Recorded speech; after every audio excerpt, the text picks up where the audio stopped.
If this president and this administration can accuse somebody of being a terrorist and accuse any one of us of being a terrorist and do with us what they will, there's due process that exists in this country for everybody. And the fact that this man had received no due process, it was effectively disappeared to a foreign country, a country which he came from, which he was basically got asylum. Foreign country. He lives there. What's happening, everybody? I got a great Scott Jennings for you today. Scott Jennings found himself back on the panel on CNN's Newsnight with Abby Phillip. The topics of discussion were Elon Musk, the ideological imbalance on college campuses, and of course, Abrago Garcia. This is from like last Wednesday or Thursday for you calendar watchers. The day this came out, I couldn't find a clip of the entire conversation, but I did play about 45 seconds from this in a previous video. But just trust me, Scott Jennings and Shermichael are both on a roll when it's watching its entirety. I wanted you guys to see it. Anyway, let's watch Scott Jennings and Shermichael Singleton crush an insane woke lady's fear-mongering BS. Let's go. When she said, well, maybe 5% was misspent or 10%. I mean, we're talking about the federal government here. I think that's a little naive to think there's only 5% of waste in the federal government. So what Elon is doing, I think, goes well beyond just, the need to cut minor here and there. But on the issue of spending money, I don't know why we're denigrating money being spent on politics. Like, politics is a noble endeavor. It's worthwhile for people with ideas to engage in the political process. She acts like that you have to give it all away to charity. I think politics is a worthwhile expenditure, whether you're a small dollar donor who are boosting some of these Democrats right now, or whether you're a billionaire. These are all people who care deeply about the future of the country. They have different values. They have different ideas about how it should go, but they're all investing their resources as they see fit. I don't see anything wrong with investing in your own speech, truthfully. I don't think it's not.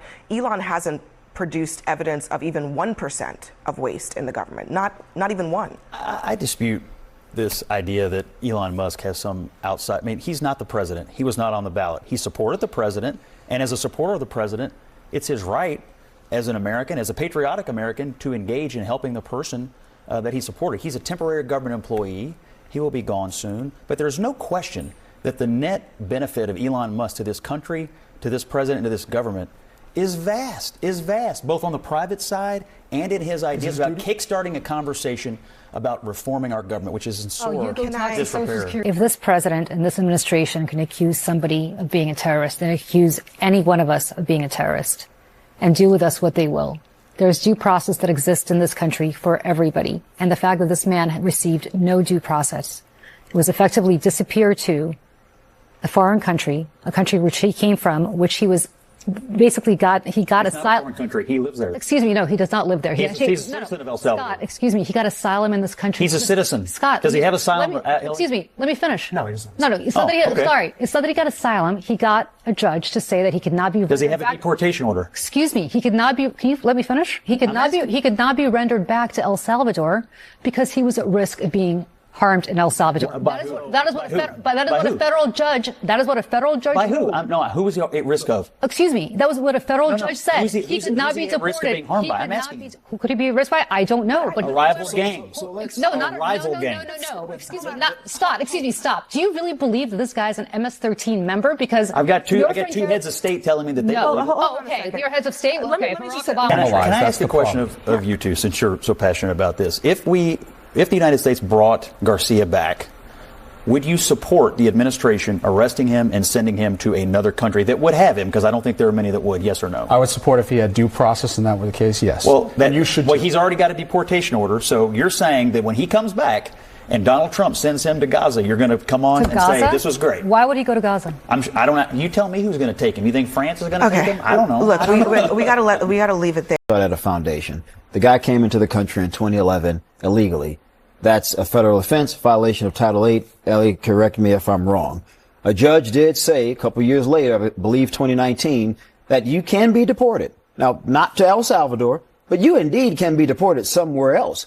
And so I'm not opposed to bring him back, but he has to go somewhere else. This notion that people are entitled to break the law, stay in our country with no recourse doesn't make any sense to me. There are very few countries, there are very few countries in the globe, literally, I looked this up, very few numerically speaking, countries that will allow you to violate their immigration laws and say, oh, well, I'm going to stay because of whatever reason, and then they don't have a recourse to remove you, that just doesn't make any logical sense to most people out there. This is a big red herring, right? Because you guys, no, it is. Because you guys keep talking about the fact that he could be deported somewhere. The judge said that. He was specifically not to be deported to El Salvador. I don't disagree with that. Where did this administration? I literally just said that. I just acknowledged that. Where did this administration? I just acknowledged that. Where did this administration deport him to? El Salvador. And I literally just said, bring him back and send him anywhere else. That's fine. Let Ellie get it. How about that lady saying, do you really believe he's a member of MS-13?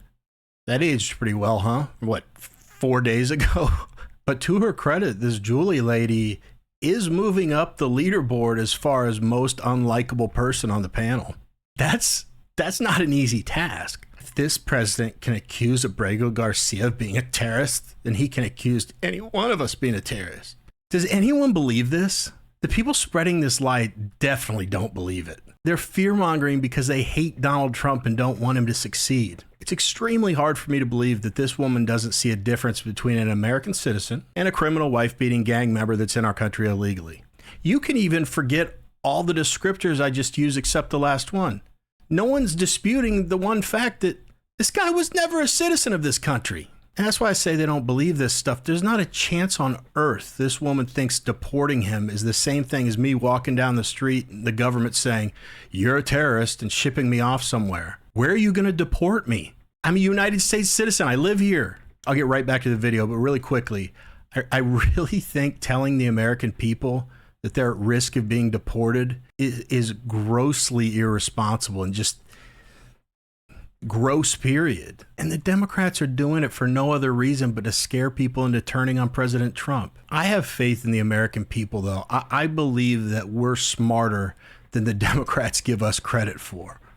They're so freaking desperate. Back to it. Have they met college students? Do they realize that when you're 18, what you think at 18 might change between 18 and 21? Actually, according to the latest polling, 18 to 21-year-olds are some of the most conservative people in the country. I think that is exactly so. How is it that Harvard finds every non-conservative 18-year-old in the country? Well, Scott, you've been to Harvard too. You I've been know there. that there are conservatives at Harvard. A very but few. You also know I was treated like an exotic zoo animal when I was there. But you also know that undergrads change their viewpoints over time. Why is the government coming in and saying, like Harvard why is the government coming in and saying, well, if you don't admit this many conservatives, and then by the time you graduate, what if there are fewer conservatives? Oh no, is Harvard going to lose their funding?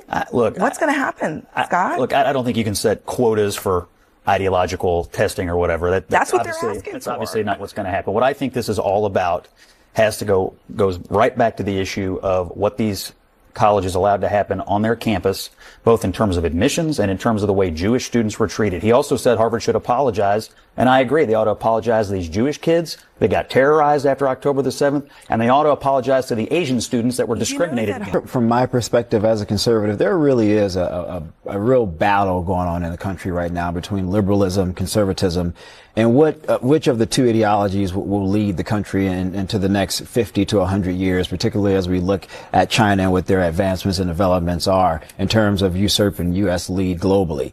And I am not certain that every single liberal institution that's an Ivy League, I don't think they've really done enough to have intellectual diversity of thought on a litany of topics. I mean, these places are really breeding grounds for some of the most don't you think that the race, in my personal race against China is not being fought on the grounds of of domestic political discourse? I would disagree the with scientific that, labs. It's in the AI labs. It's in the research. I think culture matters. Oh yeah, I think customs of behavior matter. I think norms matter. All of those things matter in terms of the health of a society. If China is going to lap us economically and technologically, it is not going to be because there are 5 more Republicans at Harvard. It's going to be because there is no research. But you know why they also usurp us, Abby? Because the customs of behavior, the norms, the traditions, the values that they value matter in terms of their success as a people. That is a whole. We're lessening the importance of those things in our own country. I love that conversation. We got to go, but Scott's so good that I usually focus on him, but I've been sleeping on Shermichael. I've got to start featuring him in some more of my videos. I mean, you heard Scott and Shermichael. There's plenty of evidence that the college system in the United States has turned into a full-blown liberal indoctrination factory. Anyone that's honest and has a brain knows this. We've all seen the protests against Michael Knowles, Ben Shapiro, and many, many others when they go to campuses, not for a Hitler Youth rally, but to speak. To speak. They get attacked. The students protest and get violent, sometimes even attack conservatives or the speakers themselves. Again, these people were invited, typically by a group of young conservatives. By the way, shout out to any of those people who have minds of their own. But these media personalities are invited by them to speak, and the events are often shut down. Look at it this way. A bunch of 18 to 22-year-olds don't walk on campus a Democrat operative. They come to college with dreams of drinking their faces off, having a lot of indiscriminate sex, staying out all night, and going to class once in a while. This stuff has to be learned. Who do you think it's taught by? Now, if you're like, what, Matt, come on, where's your evidence for this? If you don't believe me, have a political or ideological conversation with someone that just graduated college. I promise that 5 minutes into the conversation, you'll say, oh, that really good-looking guy on YouTube was right. But what do you guys think? Do you think there should be more done about diversity of thought in universities and college campuses, specifically among faculty and leadership? Oh yeah, and let me know if I'm crazy, if you're really concerned about being deported if you're a United States citizen because they deported frickin' Abrago Garcia. Let me know in the comments. Anyway, that's it for this video. If you like watching videos of folks like Scott and Shermichael just crushing a bunch of liberals on live TV, then click on one of the videos that just popped up on your screen. Otherwise, as always, I've got the best viewers on the planet. I really appreciate you taking a couple minutes out of your day to watch my video. It means everything to me. Never forget, Jesus loves you. See you guys.